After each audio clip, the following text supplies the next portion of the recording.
नमस्कार, मैं हूँ डॉक्टर राजीव पथरिया और आप देख रहे हैं लाइव हिंदुस्तान चर्चा। आज हम चर्चा करने जा रहे हैं कि हिमाचल प्रदेश में वेतन पेंशन के लाले आखिरकार क्यों पड़े और ये स्थिति आने वाले समय में और कब-कब विकट होगी।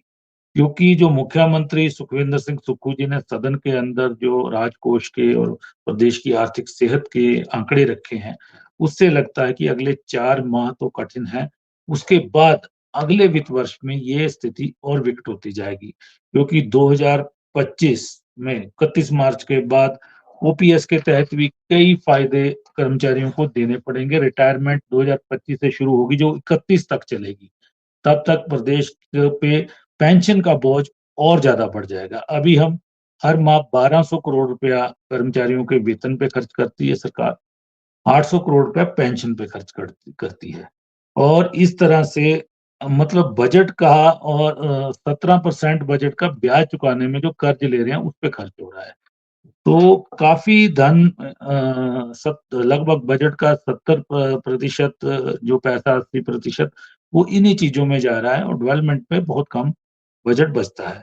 मुख्यमंत्री ने चिंता रखी है, नई व्यवस्था दी है, उनका कहना है कि वित्तीय अनुशासन की ज़रूरत है। उन्होंने दावा भी किया है कि पिछली सरकार में कहीं न कहीं सत्ता को दोबारा पाने की कोशिश में बहुत ज़्यादा ऋण लिए गए और देनदारियाँ बहुत छोड़ी गई।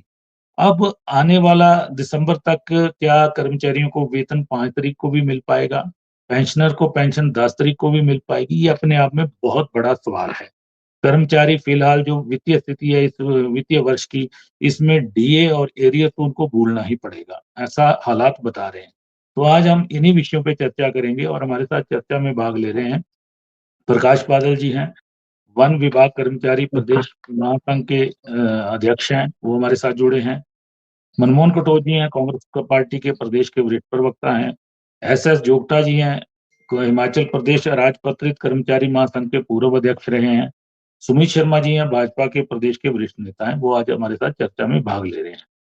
तो बादल जी, स्थितियाँ ये हैं कि कर्मचारियों की ठीक है, सरकार अगर कोई परिवर्तन करने जा रही है वेतन, पेंशन में, तो उसकी जानकारी कर्मचारियों को होनी चाहिए थी, क्योंकि कल मुख्यमंत्री जी ने माना कि हम प्रयास करेंगे कि इसको 1 तारीख तक लाया जाए, लेकिन हालात ये हैं कि उनका कहना है कि हमारी ट्रेज़री में पैसा जो है, वो चाहे केंद्र करों का है, चाहे रेवेन्यू डेफ़िसिट ग्रांट है, वो उसका पैसा 10 तारीख तक आता है और हमें लोन उठाना पड़ता है, क्योंकि 1200 करोड़ के करीब पैसा इकट्ठा होता है, जबकि देनदारियाँ 2000 करोड़ की होती हैं। तो हर माह 3 करोड़ का हमें ब्याज देना पड़ता है और 36 करोड़ की बचत के लिए ये नई व्यवस्था की गई है। और कर्मचारी वर्ग को ठीक है कि एक दूरी चल रही है जब से सचिवालय कर्मचारी महासंघ ने आंदोलन किया है और यूनियन ने उनके साथ मिलके किया है, तो मुख्यमंत्री जी के साथ कहीं न कहीं संवाद की एक कमी आई है। लेकिन सरकार की जो हालात हैं, वो आने वाले समय में ये वेतन भी 5 को भी मिल पाएगा, ये भी एक बड़ा संशय बना हुआ है। जी, बादल जी। कर्मचारी सरकार का एक अभिन्न अंग होता है, ये तो कहने की ज़रूरत नहीं है। और जहाँ तक सरकार की देनदारियों की बात रही, ये बहुत जो नीतिकार है, जो ब्यूरोक्रेसी हमारी है, जो इसको तय करते हैं ऊपर सचिवालय में जो प्लानिंग्स होती है, ये उनको देखना चाहिए कि ये देनदारियाँ आखिर बड़ी क्यों हैं? हमेशा मैंने ये महसूस किया है कि जब भी कोई सरकार के ऊपर कर्ज़ की बात की जाती है या कोई किसी तरह का संकट आता है, तो सबसे पहला निशाना कर्मचारियों पर होता है और ये वही कर्मचारी है, जो सरकार की नीतियों को लागू करने में उनके साथ सरकार के साथ भी, ब्यूरोक्रेट्स के साथ भी, पॉलिटिशियंस के साथ भी कंधे से कंधा मिलाकर जो है चलते हैं। लेकिन मैंने ये महसूस किया है पिछले कुछ वर्षों से कि जो जो पूरा ही हमारा सिस्टम था वो एक तरह से वो उसमें ढाँचा ही उसका हिल गया है। जो ब जो नि जो नि नीतियाँ बनती हैं उसमें जो छोटे तबके के कर्मचारी हैं, उनको उनको कॉन्फिडेंस में नहीं लिया जाता है। जैसे कि पहले अगर आप देखते देखते होंगे कि एक क्लर्क से लेकर पहले उसको आईएएस लेवल का अधिकारी उसके साथ डिस्कस करके एक ढाँचा बनाता था, फिर जाके वो ऊपर सेक्रेटरी लेवल पे होता था, उसके बाद वो पॉलिटिशियंस के पास चीज़ें जाती थी। तो अब जो छोटे कर्मचारी हैं, उनके साथ तो एक तरह का संपर्क ही टूट गया है। और जो आप आंदोलन की अभी बात कर रहे हैं कि सचिवालय सेवा कर्मचारी महासंघ सड़क पे आया है, तो हमारे साथ तो जोगटा जी भी हैं, जो पहले कर्मचारी नेता रहे। हमने इनका काल भी देखा है, इससे पहले के लोगों का काल भी देखा है। कर्मचारियों को बहुत बार सरकार के समक्ष रोना पड़ा है, क्योंकि सरकार एक तरह से कर्मचारियों की माँ होती है। कई बार अगर कोई चीज़ सुनाई नहीं देती है, तो कर्मचारी बात करते हैं, लेकिन ये पहली बार हुआ है कि जो हमारी एनजीओ होती है, वो इफ़ेक्टिव ना होकर सचिवालय के जो कर्मचारी हैं, वो सड़क पे आए हैं। और सचिवालय के कर्मचारियों ने आंदोलन किया और बुलाया दूसरे उनको बुलाया गया, दूसरे ग्रुप्स को बुलाया गया, वो भी अलग-अलग। देखिए, पहले तो ये सोचना होगा कि कर्मचारी के कोई क्या गुट होते हैं? कर्मचारी को क्या नहीं, किसी मान्यता की जो कमी अगर कम संगठन कम बना है। बादल जी, कमी तो वही है कि जो आपका एनजीओ है, ये पिछली सरकार के समय से इसकी कोई भूमिका कहीं दिखी नहीं और अलग-थलग पड़े रहे, कई-कई गुट बन गए। यही वजह है कि आप कर्मचारियों को किसी भी नीति निर्धारण में कोई भी पूछा नहीं जा रहा। कारण ये है, वो कमी कर्मचारियों की अपनी भी है। देखिए, कर्मचारी और कर्मचारी नेता 2 अलग-अलग बातें हैं। कर्मचारियों को पूछा नहीं जा रहा, वो तो सरकार को देखना चाहिए कि क्यों नहीं पूछा जा रहा। पूछा जाना चाहिए। यही कारण है कि जो सरकारी ढांचे में सरकारी जो जो भी हमारी नीतियाँ बनती हैं, वो लागू होने में भी दिक्कत आ रही है। उसका कारण क्या है कि हाई लेवल पे निचले कर्मचारियों से सलाह नहीं ली जाती। मैं आपको थोड़ा-सा डिटेल ये करना चाहता हूँ कि जो सरकारी कर्मचारी होता है, जब वो नौकरी में आता है, तो उसको सिस्टम समझाया जाता है, ट्रेनिंग दी जाती है कि कौन-सी नीति को किस तरह लागू करना है, बजट को कैसे लागू करना है, वो चीज़ें नीचे से ग्राउंड लेवल से आती है। अब क्या हो रहा है कि छोटे कर्मचारियों को तो पूछा ही नहीं जा रहा, जो बड़े-बड़े अधिकारी हैं, वो सीधा ही अपने लेवल पे फैसला लेते हैं और छोटे कर्मचारियों का जो संपर्क ही सरकार से नहीं है, ना ना जो हमारे पॉलिटिशियंस हैं, उनसे तो बिल्कुल भी नहीं है। और जी, जो बड़े-बड़े अधिकारी हैं, वो भी छोटे कर्मचारियों की सलाह नहीं लेते हैं। और रही कर्मचारी नेताओं की बात, देखिए, मैं आपको कहना चाहता हूँ कि आज की डेट में जो हमारा एनजीओ है, मुझे जो महसूस होता है, वो जो भी है, मैं किसी का नाम तो नहीं लेना चाहता, वो मान्यता के पीछे दौड़ रहे हैं। और इसलिए वो चाह बिल्कुल। रहे हैं कि हम माननीय मुख्यमंत्री से हम अच्छे संबंध बना के रखेंगे, तो हम खामोश रहेंगे, तो माननीय मुख्यमंत्री शायद उनको मान्यता दे दें। आप बताइए, जी, एनपीएस का इतना बड़ा ज़रूर। आंदोलन हुआ हिमाचल प्रदेश में, बिल्कुल। आप बताइए एनपीएस के लिए क्या कर्मचारी किसी सरकारी मान्यता के लिए गए? नहीं गए। उनमें एकजुटता थी, उन्होंने अपनी माँग मनवा कर छोड़ी। वैसे ही अगर मैं आपको आज की तारीख में बताऊँ, आज भी कर्मचारी अगर नेता है, आप अपने आप को दावा करते कि हम नेता हैं, आपको अगर कोई कर्मचारियों में रोष है, देखिए, सचिवालय कर्मचारियों ने जो आंदोलन किया, उस आंदोलन में जो बातें उन्होंने खुल के कही, जो रोष उन्होंने मतलब शब्दों के माध्यम चलिए से कहा, हर चलिए, कर वो सब पता है रोष। अब तो हमें चिंता ये है कि आगे अगले 4 महीने जो बहुत विकट हैं, आप लोगों को वेतन 5 को भी मिल पाएगा कि नहीं? सवाल ये नहीं, है। मेरा और वित्तीय मैं उसी अनुशासन में कितना सहयोग कर्मचारी करेंगे सरकार के साथ, वो भी एक बड़ा मैं सवाल है। मैं उसी पे पथरिया जाना चाहता हूँ। मैं जी, इसी बात को कन्क्लूड करूँगा, तब शायद वो आगे आएगी। मैं ये कह रहा हूँ कि नहीं बात। जो सचिवालय के कर्मचारियों ने बात कही, रोष प्रकट किया, हर कर्मचारी अंदर खाते वही बात कहता है, लेकिन वो सामने नहीं आ रहा है, सामने उसके पास मंच नहीं है। तो मेरा कहने का मतलब, जो कर्मचारियों में जो रोष है, वो रोष इसी चीज़ का है, जो वित्तीय संकट की बात कही जाती है। ये वित्तीय संकट किन कारणों से हुआ? क्या इस संकट का कारण कर्मचारी है? और रही बात अनुशासन की, हम तो सरकार के साथ बिल्कुल कंधे से कंधा, कोई कभी भी किसी भी पार्टी की सरकार रही हो, कर्मचारी किसी पार्टी का नहीं होता। हर पार्टी के साथ कर्मचारी का योगदान बिल्कुल अहम रहा जी, है। उन्होंने जी, उन्होंने चलिए। भूमिका निभाई है और कर्मचारी चलिए, हमेशा सहयोग करता है। जी, आपदा सुमित जी आप जुड़े हैं हमारे साथ भाजपा के। सुमित जी, कई बार वित्तीय स्थितियों का सामना पूर्व मुख्यमंत्रियों ने भी किया, खराब रही है, ये रही है, लेकिन हालात ये हो गए हैं कि अब हमारी लेने की लिमिट जो केंद्र ने कम की है, 3.5% की है 5% से, लगभग अब हम जो बचा है सिर्फ अब 2317 करोड़ रुपया ही अगले माह तक जो वित्त वर्ष समाप्त होगा कर्ज ले पाएँगे। और हर बार वेतन देने के लिए कहीं न कहीं 800-900 करोड़ रुपए की ज़रूरत पड़ती है, इसलिए इतना कर्ज उठाया जाता है। मुख्यमंत्री उससे बचने की कोशिश कर रहे हैं, लेकिन जो सत्र के अंदर भी चला, दोषारोपण एक-दूसरे पे हो रहा है। जयराम ठाकुर जी को पूरी तरह कटघरे में खड़ा किया जा रहा है कि उन्होंने इतनी देनदारियाँ छोड़ दी, वो समेटनी मुश्किल हो रही हैं, इतना उन्होंने कर्ज ले लिया। हालाँकि कर्ज में हम अगले साल तक और उससे अगले साल 1 लाख करोड़ रुपए से भी ज़्यादा चले जाएँगे, जो हालात हैं। अब सवाल आता है कि कर्मचारी, क्योंकि वो काम कर रहे हैं, वेतन तो उनको मिलना ही चाहिए। पेंशनर हैं, उनका भविष्य पेंशन पे चला हुआ है, ज़िंदगी की पटरी। लेकिन अब मुख्यमंत्री जी ने एक वित्तीय अनुशासन के तहत 5 तारीख और 10 तारीख की है। अब कर्मचारियों का रोष है कि हमारी ईएमआई तो 1 तारीख को कट जाती है। सब लोन पे हैं, किसी ने घर के लिए लोन लिया, किसी ने गाड़ी के लिए लिया, किसी ने एजुकेशन लोन लिया बच्चों के लिए। तो ये चीज़ें सब क्यों आ रही हैं और केंद्र का सहयोग नहीं मिल रहा है? सवाल ये है, मुख्यमंत्री सुक्खू जी का ये कहना है कि केंद्र ने बहुत सी धनराशियाँ रोक रखी हैं, इसलिए और आने वाले समय बहुत मुश्किल है, उन्होंने खुद सदन को सूचित किया है। जी। धन्यवाद डॉक्टर साहब। जिस प्रकार से आपने इस विषय को रखा है, मुझे लगता है कि इसके हमें मूल जो प्रस्तावना आधार है, उसे पीछे जाना पड़ेगा। देखिए, जब ये प्रदेश के अंदर चुनाव चल रहे थे, तो वर्तमान की इस कांग्रेस नेतृत्व ने इस प्रदेश के अंदर अपने राष्ट्रीय नेतृत्व से मिल कर के गारंटीज़ और फ्रीबीज़ को लेकर के बहुत सारी घोषणाएँ की थी। और जब घोषणाएँ की थी तो ये बिल्कुल भी खजाने की क्या स्थिति है, इनके ध्यान में प्रत्यक्ष रूप से नहीं था, लेकिन अप्रत्यक्ष रूप से जानते हैं क्योंकि कई वर्षों से भी राजनीति के अंदर हैं और बहुत सारे अधिकारी इनके भी संपर्क में रहते हैं। लेकिन इन्होंने घोषणाएँ की और इनके नेताओं ने यहाँ पर अब हिमाचल प्रदेश में आकर के बार-बार कहा कि पहली कैबिनेट में ये चीज़ें लागू करेंगे।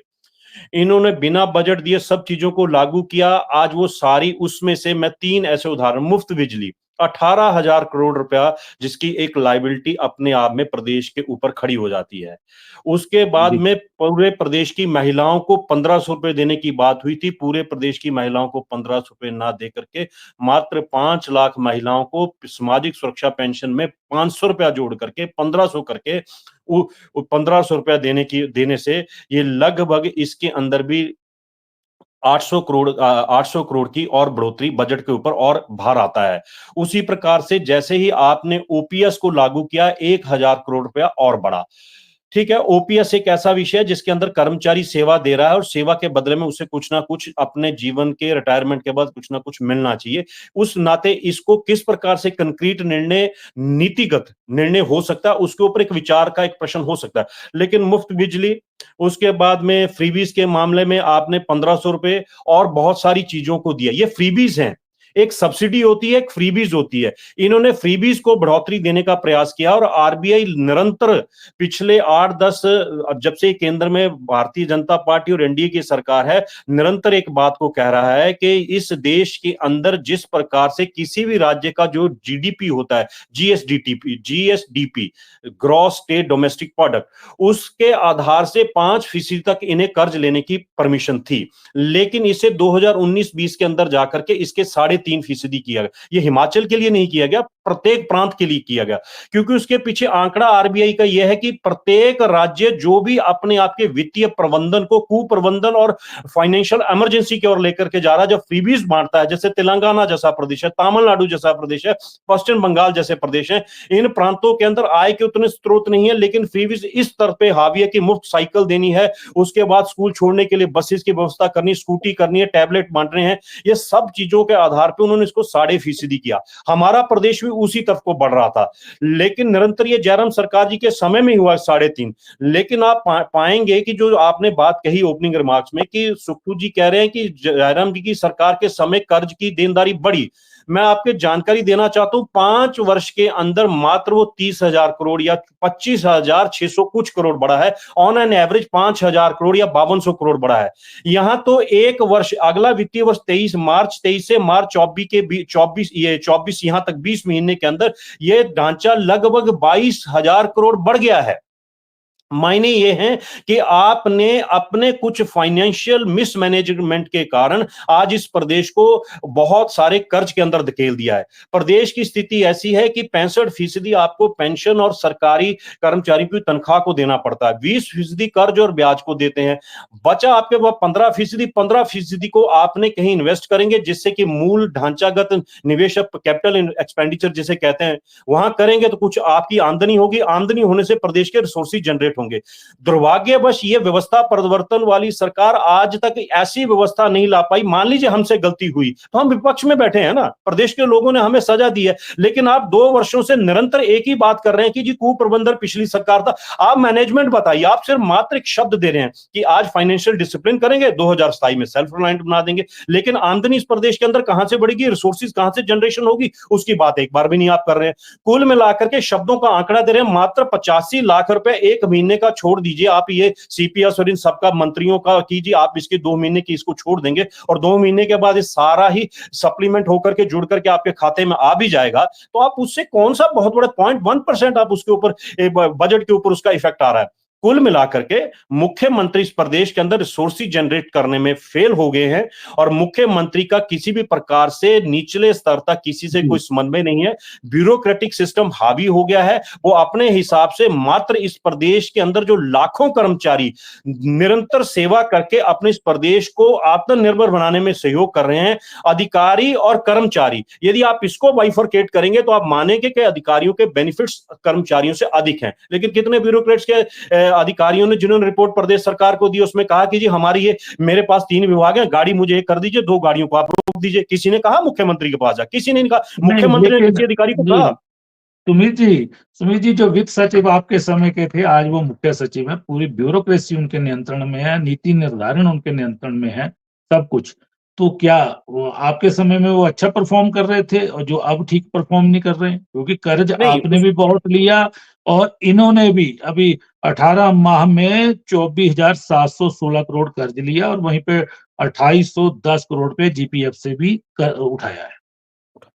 मैं ये कह रहा हूं कि वर्तमान, क्योंकि प्रदेश के मुख्यमंत्री का गवर्नेंस का मॉडल जो है वो बिल्कुल डिफरेंट है। वो बिल्कुल भी जो इस फेडरल स्ट्रक्चर को मैं बार बार बात करता हूं, इस प्रदेश के अंदर उसको उन्होंने कमजोर करने का प्रयास किया है। केंद्र के जो नीति निर्धारण है उसको उन्होंने मानने से बहुत जगहों पे मना किया है। अब वो बात कर रहे हैं कि जो मुझे सैलरी देने के लिए मुझे पहली 5 तारीख तक यदि कुछ लोन उठाना पड़ता है तो उसके लिए 3 करोड़ एक महीने में और 36 करोड़ की मुझे व्यवस्था करनी पड़ेगी, इसलिए मैंने 5 और 10 की ये 2 स्लैब बना दी सैलरी देने की। भाई आप जब एनपीएस में आप उस वक्त गए थे तो एनपीएस के मामले से बहुत सारे आपको क्या दे वहां से बेनिफिट्स वापस आते थे केंद्र सरकार से, उनको आपने अवेल करना था, तो आपको उस नीतिगत निर्णय से आगे बढ़ना था। लेकिन आपने क्योंकि फ्रीबीज का लालच देकर के प्रदेश के कर्मचारी को बरगलाया और एसचेकर की आपको जानकारी नहीं, ट्रेजरी की जानकारी नहीं थी, आप सत्ता में आ गए, आप जब फंसे हैं तो अब आप ऐसी बातें कर रहे हैं। आपने बात करी जीएसटी कंपनसेशन की कि जीएसटी कंपनसेशन हमें आता नहीं, आपने कहा रेवेन्यू डेफिसिट ग्रांट हमारी कम हो रही है। भाई कम होंगी जब आप जो कर्ज लेंगे उस कर्ज को आप कर्ज की देनदारी और इंटरेस्ट के ऊपर ही रखेंगे और ढांचागत पूंजीगत निवेश ही नहीं करेंगे, कैपिटल इन्वेस्टमेंट ही नहीं करेंगे, तो नेचुरली है कि आरबीआई केंद्रीय वित्त मंत्रालय के माध्यम से लिख करके देगा ये इस प्रदेश की स्थिति बहुत दिवालियापन की ओर जा रही है। साथ में लगता पंजाब प्रांत अगले 2 वर्ष के अंदर जीएसडीपी का 45% कर्ज पे चला जाएगा जी, और अगले 10 वर्ष, अगले 8 वर्ष के अंदर हिमाचल प्रदेश भी उसी स्थिति में जाएगा। मेरा निवेदन है कि आरोप प्रत्यारोप को छोड़ करके कांग्रेस के नेता वर्तमान में जो सत्ता में मुख्यमंत्री बैठे हैं वो सामूहिक रूप से सबसे सलाह करके, वित्तीय सलाह, मात्र 3 बार चुनाव लड़ना, हमारे भी नेता 3 बार 4 बार जीते, इनके भी जीते, चुनाव जीतने का असेसमेंट नहीं है फाइनेंस मैनेजमेंट। फाइनेंस मैनेजमेंट के लिए बैठ करके मूल रूप से उसके ऊपर काम करिए और ग्रामीण स्तर पे जो हम रोजगार और स्वरोजगार को और रिसोर्सेज को जनरेट कर सकते हैं, टूरिज्म को बढ़ा सकते हैं, कोऑपरेटिव सेक्टर को बढ़ा सकते हैं, उसके अंदर रिसोर्सेज को जनरेट करने का काम करें और पूंजीगत ढांचागत निवेश करेंगे तो निश्चित रूप से प्रदेश के आय के सोर्सेज बढ़ेंगे। उस दिशा के ऊपर काम करेगी ये सरकार, तो मुझे लगता है कि हम आगे बढ़ सकते हैं। मनमोहन जी जुड़े हैं हमारे साथ। मनमोहन जी, भाजपा के एक आरोप अब भी रहा है कि इतने इंस्टीट्यूशन बंद किए आते ही सैकड़ों की तादाद में और 24,716 करोड़ कर्ज भी उठाया, जीपीएफ से पैसा भी निकलवाया और उसके बावजूद जो फ्रीबीज की बात अभी कर रहे थे सुमित जी, फ्रीबीज में तो अभी तक शुरुआत चंद महिलाओं से की है, जबकि महिलाओं का इनका टारगेट है कि 8 लाख महिलाओं, 8 लाख के करीब 1500 पेंशन के लिए आवेदन भी आए हैं सरकार के पास, जो विचाराधीन है। अभी शायद 40,000 महिलाओं को ही पेंशन दी गई है, ये 1500 रुपए वाली। जो मुफ्त बिजली 125 यूनिट दी थी वो वापस लेने की तैयारी हो रही है, ठीक है, जवाब भी आया विधानसभा में। और 300 यूनिट देने का वायदा था, लेकिन 125 यूनिट भी लिए जा रहे हैं। और भी कई डीजल में वैट बढ़ाया, कई चीजें की, आर्थिक सुधार के लिए कई प्रयास किए। मुख्यमंत्री ने दावा किया कि 2200 करोड़ रुपया अतिरिक्त राजस्व जुटाया गया है, लेकिन उसके बावजूद फिर कर्मचारियों और पेंशनर के वेतन पे यह संकट कैसे आ गया? क्या कहीं फाइनेंशियल मिसमैनेजमेंट हो रही है सरकार के अंदर? देखिए, बड़ी स्पष्ट रूप से कहना चाहूंगा कि हिमाचल प्रदेश की यहाँ तक बात है, कर्मचारी हिमाचल प्रदेश की रीढ़ की हड्डी है और सरकारें बनना, सरकारें बनाना कर्मचारियों के फैसलों के ऊपर, कर्मचारियों के हितों के ऊपर डिपेंड करता है। ये कोई माने ना माने, अगर कोई भी सरकार कर्मचारियों के हितों का ध्यान नहीं रखेगी या कर्मचारियों की सोच को लेके आगे नहीं बढ़ेगी, तो हिमाचल प्रदेश में सरकार का चलना निश्चित तौर पे रुकावटों भरा हो सकता है और कांटों भरा हो सकता है। हिमाचल के कर्मचारियों के साथ संवेदनाएं सबकी रहती हैं। मेरे खुद के पिता कर्मचारी वर्ग से संबंध रखते हैं और एक कर्मचारी के तौर पे पूरा जीवन उन्होंने हिमाचल प्रदेश की सेवाओं में लगाया है। मैं ये कहना चाहूंगा कि कर्मचारियों की कहीं अगर तनख्वाह या पेंशन में देरी हुई है तो उसके लिए सरकार नीति निर्धारण करे, जल्दी से जल्दी सरकार को उनका वेतन देना चाहिए। बड़ी बेबाकी से ये बात मैं आपके समक्ष कहना चाहूंगा। और दूसरी बात मैं ये कहना चाहूंगा कि अगर कर्मचारी, छोटे स्तर का मध्यम वर्गीय कर्मचारी जो है, अगर वो ना हो तो प्रदेश की जो तरक्की की जो रास्ता है उसको हम निर्धारण नहीं कर सकते। लेकिन मिलके किसी समस्या का मुकाबला करने की जगह आज आरोप और प्रत्यारोप जो भाजपा के हमारे प्रवक्ता ने मौजूदा सरकार पर लगाए हैं, उसके ऊपर जरूर मैं कुछ कहना चाहूंगा कि जुमा 2 साल पहले इनकी सरकार गई और 11,000 करोड़ रुपए का जो देनदारी थी कर्मचारियों की, ये उसको छोड़ के चले गए। उसके साथ साथ 6,000 करोड़ रुपए के जो ठेकेदारों के जो बिल थे वो छोड़ के ये गए INTH और PWD के। और आज ये बातें करते हैं लेकिन ये कह रहे हैं कि पिछली सरकार के ऊपर आरोप नहीं लगाना चाहिए। आपको याद कराना चाहूंगा भाजपा के जो हमारे प्रवक्ता हैं कि भाई साहब, कोई भी हिंदुस्तान में बात होती है तो आप नेहरू और इंदिरा की सरकारों के ऊपर लांछन लगाने से बाज नहीं आते। और आज अपनी सरकार जो 2 साल पहले गई, जो 2 टायर की सरकार आप कहते थे कि हिमाचल प्रदेश में चल रही है, 2 टायर सरकार ने हिमाचल प्रदेश को क्या देने का काम किया? एक भी आर्थिक पैकेज हिमाचल प्रदेश को ना देते हुए पिछली सरकार का जो कार्यकलाप रहा वो रहा। जो सबसे बड़े फेलियर मुख्यमंत्री मेरा मानना है हिमाचल प्रदेश में हुए वो जयराम ठाकुर हुए। ये भी मैं आरोप लगाना चाहूंगा आपके ऊपर। और अगर आज वित्तीय संकट हिमाचल प्रदेश के आगे आया है, जो 75,000 करोड़ रुपए का ऋण लिया गया 2 टायर सरकार द्वारा, 2 टायर सरकार द्वारा, केंद्र में भी आपकी सरकार, हिमाचल में भी आपकी सरकार। और मैं आपको याद कराना चाहूंगा, माननीय पूर्व प्रधानमंत्री आप ही की पार्टी से माननीय प्रधानमंत्री वाजपेयी जी थे, पीढ़ी में जब वो आए थे तो 1,000 करोड़ रुपया 2001-2 में उन्होंने हिमाचल प्रदेश को देने का काम किया था। लेकिन पूर्व सरकार जिस मोदी का नाम आप रटते हुए और हिमाचल की जनता ने हमेशा मोदी का साथ देते हुए 4 सीटें उनकी झोली में डालने का काम किया, फिर भी हिमाचल प्रदेश की तरफ से उन्होंने आंखें बंद रखी। आज अगर हिमाचल प्रदेश की अपनी इनकम सोर्सेज कम है तो क्या केंद्र की सरकार का फर्ज नहीं बनता कि हिमाचल का साथ दे, हिमाचल के साथ कंधे से कंधा मिला के चले? जो पिछले दिनों यहाँ पर विपत्तियां आई हिमाचल प्रदेश में, उनके बारे में भी कभी उन्होंने बात रखने का काम नहीं किया, एक स्टेटमेंट तक देने का काम नहीं किया। और आरोप आप मौजूदा सरकार के ऊपर लगा रहे हैं। जो पिता छोड़ के जाता है पुत्र को भुगतना पड़ता है। और हमारी सरकार, हमारे मुख्यमंत्री पूरी मजबूती के साथ कर्मचारियों का साथ देते हुए, ये वही सरकार है जिसने OPS कर्मचारियों को हिमाचल प्रदेश में देने का काम किया। और आप OPS के ऊपर एक शब्द तक नहीं कह पाए। आपने OPS के लिए मुंह बंद रखा। आपकी सरकारों ने उसके ऊपर एक भी कदम उठाने की बात नहीं रखी। आपका मुख्यमंत्री एक भी शब्द नहीं कह पाया कि OPS दूंगा या नहीं दूंगा। हमारी सरकार ने दिया है। जब भी कर्मचारियों का साथ दिया है तो कांग्रेस की सरकारों ने दिया है और आगे भी देगी। पूरी मजबूती के साथ कांग्रेस की सरकार देगी। ये भी मैं आपके मध्य कहना चाहूंगा। मेरा पूरा का पूरा जो मन है, मैं आपसे मन से कहना चाहूंगा और मांग करना चाहूंगा अपनी ही सरकार से कि कर्मचारियों के हितों को ध्यान रखते हुए जो पेंशन और जो इनकी तनख्वाह है वो जल्द से जल्द इनके खातों में डाली जाए और इनकी जो हाथ है, जो हमारा मध्यम वर्गीय परिवार है, वो अपना जीवन यापन बढ़िया तरीके से कर पाए। धन्यवाद जी। जोगटा जी जुड़े हैं। जोगटा जी पेंशनर आज भी आंदोलन कर रहे हैं। आप भी पेंशनर हैं। आप कर्मचारी सबसे ऊंचे ओहदे पे NGO के अध्यक्ष रहे हैं और आप कांग्रेस के साथ भी जुड़े हैं। तो आपको क्या फ़र्क लगता है अब तक की सरकारों में और मौजूदा सरकारों में? क्योंकि कर्मचारी काम कर रहा है तो वेतन तो मिलेगा ही, सीधी-सी बात है, ठीक है? वेतन को रोकने का काम, कुछ दिन रोकने का काम आज आ भी जाएगा। शायद बादल जी अभी बता देंगे कि उनके अकाउंट में क्रेडिट हुआ कि नहीं हुआ चर्चा के दौरान ही, क्योंकि आज 5 तारीख कहा गया है, शाम तक दोपहर बाद आना शुरू होगा वेतन, पेंशन आपको 10 तारीख बाद आएगी। क्या ठीक है, रोप लगा के राजनीति चलती है, लेकिन प्रशासन चलेगा काम से, शासन चलेगा काम से। अब देखना पड़ेगा कि आगे इंतजाम कैसे करेंगे, क्योंकि अब हमारा कर्ज लेने की लिमिट भी बहुत कम रह गई है, तो आगे कर्मचारियों को वेतन के लाले पड़ते हुए दिख रहे हैं, उनको कैसे मैनेजमेंट की जाएगी? क्योंकि केंद्र की बेरुखी चल रही है, चलेगी भी आगे, और ये मुख्यमंत्री सुखविंदर सिंह सुक्खू जेल भी रहे हैं, आगे झेलना भी पड़ेगा उनको, क्योंकि संबंध दोनों जगह अलग-अलग दलों की सरकार है और संबंध भी इतने अच्छे नहीं हैं, क्योंकि यहाँ पे ऑपरेशन लोटस हुआ, फेल हुआ, उसके बाद संबंध और गड़बड़ा गए। तो कैसे आगे, क्या कर्मचारियों को अब वेतन के लिए 15-20 दिन या 1-1 महीना भी इंतजार करना पड़ेगा या 2-2 महीने का इकट्ठा भी मिलेगा? आगे कैसी स्थिति दिखती है आपको?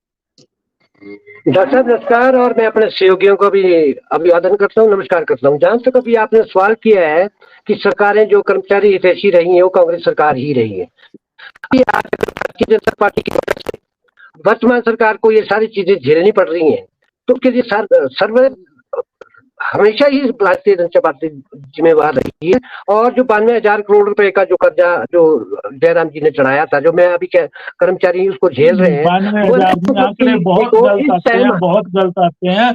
अभी तक हम 85,000 करोड़ पे पहुंचे हैं। 92 तो इस वित्त वर्ष के खत्म होने के बाद कहीं ब्याज बूझ लग के होगा, ऐसा नहीं है।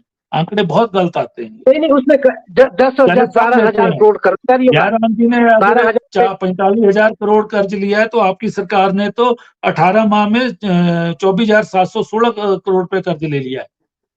अभी तो कार्यकाल आता भी हुआ। ये सब भारतीय जनता पार्टी की जो पूर्व में सरकार रही उसकी वजह से जो ब्याज बूझ देने का जो कॉन्सेप्ट है वो, और कर्मचारियों को की देनदारी है पुरानी बीजेपी के टाइम की, और केंद्र सरकार ने जो आज तक हमें जो केंद्र का स्टेट की तरफ जो बनता था वो तक नहीं दिया। जैसे 70,000 करोड़ देश के 50 धनाढ्यों को का लोन माफ कर दिया, और PDNA post disaster need assessment के तहत जो 992 करोड़ रुपए जो हमारा बनता था वो भारतीय जनता पार्टी की केंद्र सरकार ने अभी तक स्टेट को नहीं दिया। और NPS का 92,100 करोड़ रुपए जो है भारतीय जनता पार्टी की केंद्र की सरकार से के पास लंबित है, वो उनका नहीं है, वो कर्मचारियों का प्रदेश की सरकार का है, वो अभी तक नहीं दिया। और GST का जो मुआवजा है जो हमारे को 3,000 करोड़ रुपए के करीब बैठता है, वो आज तक नहीं दिया। और क्या नाम, कर्ज की सीमा को OPS के चलते इन्होंने 2,000 करोड़ रुपए में उसमें कट लगा दिया, और OPS देने के हिसाब से केंद्र सरकार जो है भारतीय जनता पार्टी की जो सरकार है वो पूर्ण से कर्मचारी की दुश्मन है और हितैषी नहीं है। इन्होंने जो है OPS केंद्र सरकार प्रदेश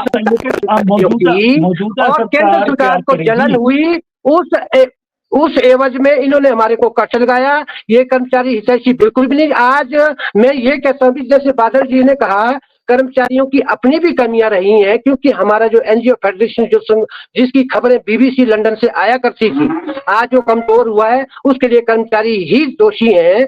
जो कर्मचारी नेता है जो कर्मचारियों को इधर उधर भड़का करके इस तरह के गुटों में बटे हैं, आज हमारी भी ये कमी रही है। अगर मैं भी मुख्यमंत्री होता तो शायद एक गुट को मैं और भी बोलता भी आप भी तैयार कीजिए।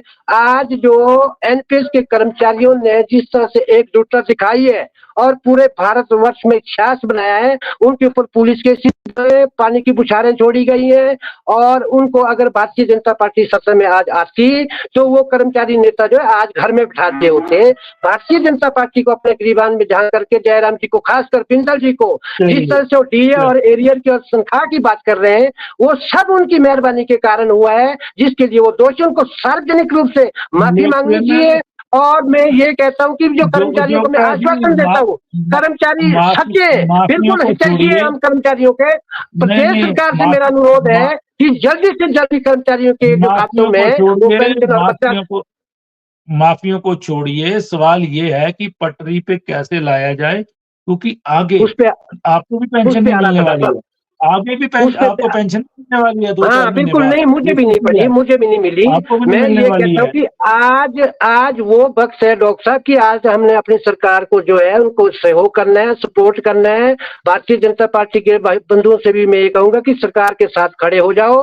जैसे ही पटरी चलिए, पे हमारी जो चलिए, सरकार आती है, फाइनेंशियल चलिए, कंस्ट्रेंट्स है, और वो जैसे ही ठीक मतलब स्ट्रीमलाइन हो जाएंगे, तो चलिए, कर्मचारियों को घबराने की आवश्यकता नहीं है। मैं आप लोगों के चलिए, चैनल के चलिए, माध्यम चलिए, से लोगों को आश्वासन चलिए, देना चाहता हूँ। चलिए जोगता जी, चलिए, चलिए, समय का अभाव है। मैं सिर्फ प्रकाश जी से एक सवाल पूछूंगा। प्रकाश जी, क्या अभी वेतन क्रेडिट हो गया आप लोगों के खाते में कि नहीं आ बिल्कुल, जाना था? बिल्कुल। वेतन खाते में आ गया जी, और अर्ली मॉर्निंग आ आ गया है, गया, इसमें चलो कोई दो बधाई राय हो नहीं। आपको, क्योंकि जी, मुख्यमंत्री जी। जी ने जो नई व्यवस्था की है, और आपको अब जी, जी। कोऑपरेट करना पड़ेगा, क्योंकि वित्तीय अनुशासन लाना पड़ेगा, क्योंकि आने वाला समय बहुत खराब है। देख मैं शायद मैं जो मैं जी, मैं 2 शब्द जोड़ना चाहता हूँ। देखिए, जी, मेरा मानना ये है कि जो कर्मचारियों का जो वेतन होता है, पथरिया जी, कर्मचारियों का वेतन पहले ही बजट में पास हुआ होता है, एक चीज़। दूसरी चीज़, आप इस बार देखेंगे, ये पहली बार हुआ है इतिहास में। मैं सरकार का विरोध नहीं कर रहा, हम सरकार के साथ हैं, कि जो हमारे माननीय गवर्नर साहब हैं और हाई कोर्ट के जो जजेस हैं, उनका तो जो है 2 तरह के खर्चे होते हैं। एक चार्ज्ड अकाउंट होता है, एक वोटेड अकाउंट होता है।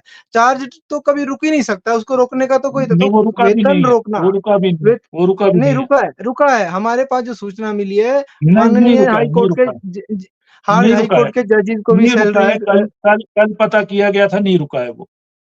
जी, हमें तो मैंने परसों कन्फर्म किया था, तो हमें हाई कोर्ट के लोगों का भी सैलरी नहीं मिली थी, और माननीय गवर्नर के ऑफिस में भी मैंने खुद कन्फर्म किया कि सैलरी नहीं मिली थी। और मोर ओवर जी। कर्मचारियों का भी बजट पास किया जाता है, वो ध्वनिमत से पास होता है। इट मीन्स वो खर्चा कैलकुलेट है। तो मेरा मेरा सरकार से आग्रह है तो कि ये कर्मचारियों की मिसमैनेजमेंट है फिर, छोटी-छोटी मिसमैनेजमेंट सैलरी है फिर। होती है, हाँ, वो रोकी नहीं जानी चाहिए। उसको उसके बेस पर कि 3 करोड़ हम बचा लेंगे। अब मैं आपको अपनी बात बताता हूँ, हमारी बहुत सारी देनदारी है, बच्चों की फीस है। मेरे अकाउंट में बाउंसिंग चार्ज लग गए, एक ईएमआई बाउंस हो गई। तो हमारी तो सैलरी पे ही हम चलते हैं, हमारे पास कोई है नहीं। लेकिन और बहुत सारी चीज़ें जो है सरकार उस पे कट लगा सकती है। जैसे माननीयों का जो उसपे भत्ते पे कुछ नहीं हो रहा है, डेफर तो सैलरीज़ हुई हैं। लेकिन माननीयों के भत्ते जो है उसको कम करने के लिए सरकार क्यों नहीं, 15,000 फ़ोन भत्ता, आईएएस अफ़सर को 5,000 टेलीफ़ोन भत्ता, आप बताइए कि ज़रूरत है उसकी? छोटे-छोटे कट लगाने बिल्कुल, की। जैसे अभी अभी बिल्कुल। अभी विचार आया था कि जो अधिकारी हैं, उनके पास 5-5 गाड़ियाँ हैं, आप रिस्ट्रिक्ट करिए, जिस अधिकारी के बिल्कुल, पास 6 सचिवालय डिपार्टमेंट कर्मचारियों है, ने 1 ही यही गाड़ी होनी यही चाहिए। यही बातें रखी, तभी उनके संवाद में बाधा कहीं न कहीं ये अफ़सरशाही बन गई है। मुख्यमंत्री के हाँ। साथ अब संवाद नहीं होने दिया जा रहा उनका। काफ़ी जी, दिन हो गए मैं हैं इस चीज़ आपसे को। चलिए, दूसरी मैं चलिए, आपके इस चलिए। चैनल के माध्यम से एक लास्ट बात बोलना चाहता हूँ कि अगर मेरी आवाज़ आपके चैनल के माध्यम से माननीय मुख्यमंत्री तक पहुँचती है, तो मेरा आग्रह ये है कि कर्मचारियों से वो खुद संवाद करें, बजाए अगर सचिवालय का भी कोई है, उन्होंने अगर कुछ बोला है, तो उनसे भी संवाद करें। संवाद से रास्ते खुलते हैं। चलिए, संवाद जो है सरकार की मदद करता है, ये मेरा बिल्कुल, आग्रह है। बिल्कुल। संवाद होना चाहिए। चलिए बादल जी, समय का अभाव है, चर्चा को विराम देते हैं। तो आज हम चर्चा कर रहे थे कि हिमाचल प्रदेश में वित्तीय अनुशासन की तरफ कदम रख दिया है, और आज कर्मचारियों के खाते में 5 तारीख को वेतन आ गया है, और पेंशनर को 10 तारीख को पेंशन मिल जाएगी, क्योंकि ट्रेज़री में धन के अभाव के कारण और नया कर्ज ना उठाना पड़े, कुछ बचत की जाए, उसके लिए मुख्यमंत्री सुखविंदर सिंह सुक्खू जी ने ये नए कदम उठाए हैं। लेकिन खजाने की हालत क्यों खराब हुई? प्रकाश बादल जी ने सही सवाल उठाया कि जब बजट में वेतन का प्रावधान है कि हमारा जो बजट है इस वर्ष का भी, उसमें 43% राशि जो है वेतन के लिए रखी गई है, 24% राशि पेंशन के लिए रखी गई है, और 17% कर्जों को वापस लौटाने और उनके ब्याज दरों को लिए रखी गई है, और 20% के करीब विकास और अन्य कार्यों को लिए रखी गई है। उसके बावजूद भी ट्रेज़री खाली होती है, कहीं न कहीं वित्तीय प्रबंधन में परेशानी है, दिक्कत है, वो क्यों नहीं हो पा रहा है? उन चीज़ों को लेके सरकार को आगे बढ़ना होगा, और आने वाला समय ऐसा है, अगर यही हालात रहे, कर्ज लेने की सीमा भी कम है, वाटर सेस की शुरुआत की थी, लेकिन कहीं न कहीं कानून आड़े आ गया, वो भंग कर दिया गया, असंवैधानिक बताया गया उसको, उससे भी कुछ आने थे। और मुख्यमंत्री अब फिर कह रहे हैं कि कुछ कड़े नियम लेंगे। उन्होंने डीजल में बढ़ोतरी के भी संकेत दे दिए हैं, बिजली दरों में भी बढ़ोतरी होगी, कई चीजें आम जनता को सहनी पड़ेंगी। फ्रीबीज की जो बातें थी वो अधूरी रहेगी कांग्रेस की। लेकिन अब कर्मचारियों के वेतन का सवाल है, डीए और एरियर तो उनको मिलने से इस वित्त वर्ष में रहे, अगले वित्त वर्ष की क्या हालात होते हैं, क्या होता है, वो देखना है। तो आज हमने इसी विषय पे चर्चा की। आप सबने चर्चा में भाग लिया, मैं आप सबका धन्यवाद करता हूँ।